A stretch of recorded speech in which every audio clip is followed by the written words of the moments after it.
Então vamos lá, vou rever só alguns conceitos aqui com vocês, né? Para quem viu as estratégias,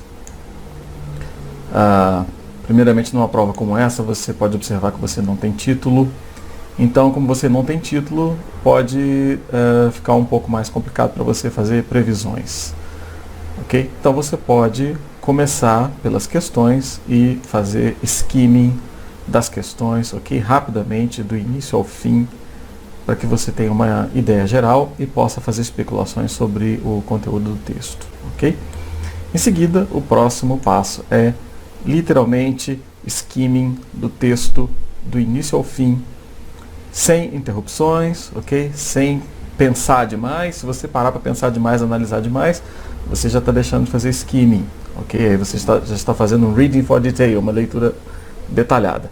Então aqui vocês leiam de forma rápida, do início ao fim, para você poder partir para a questão, ok? Bem, na questão 30,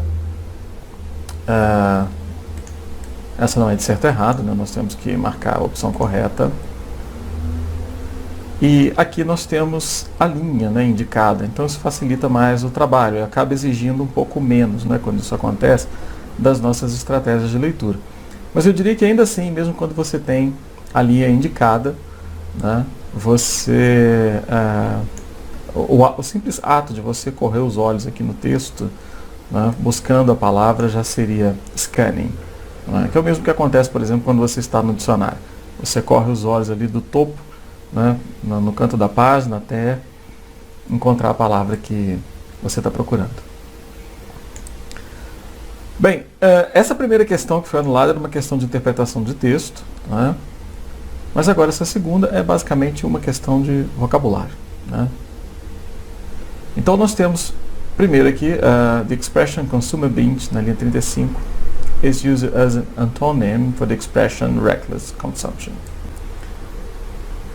Ok, então, aqui, olha, eu coloquei algumas palavras aqui do lado, tá? Para nós trabalharmos a definição delas, que são as questões que dependem de vocabulário. Então vamos só dar uma olhada aqui, 33 e 35. Ok? Bem, estão as duas aqui, reckless consumption, consumer binge. Observem aqui, observem a frase.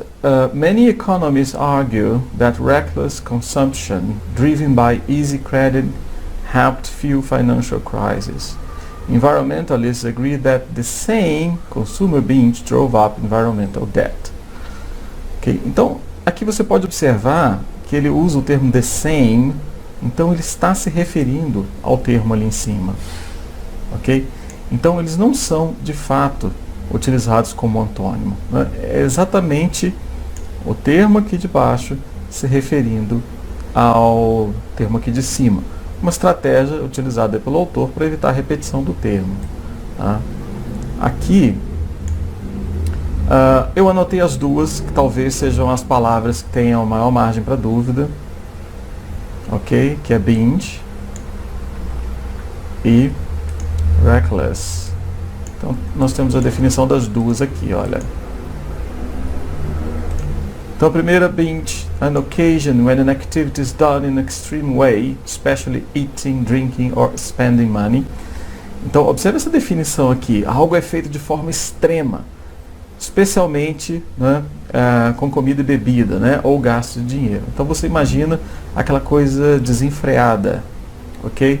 Observe aqui, drinking, eating, spending binge. São as possibilidades de usar a palavra.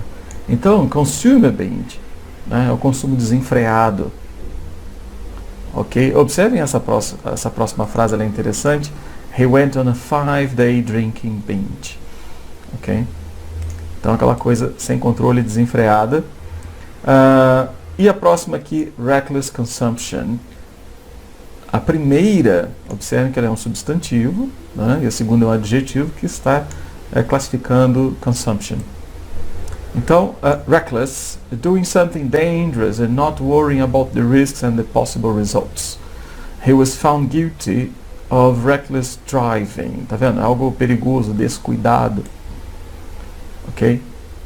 Então, um consumo também desenfreado, descuidado e etc. Então, aqui eu diria que nós temos duas possibilidades. Uma para você avaliar essa questão. Uma delas seria você avaliar aqui pelo contexto e observar a estrutura aqui, the same. Seria a única pista contextual que eu poderia passar para vocês de que uma está se referindo à outra, né? Consumer binge está se referindo a reckless consumption. Então, esse é um aspecto. Agora, o outro, caso você não resolva pelo contexto, aqui com base no significado das palavras, né, nós também conseguimos ver que elas têm uma relação com a outra.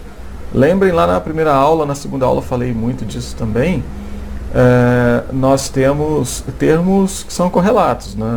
Não posso nem dizer que são sinônimos, até mesmo porque nós temos classe gramatical diferente, né? Substantivo e o outro aqui é adjetivo. Okay?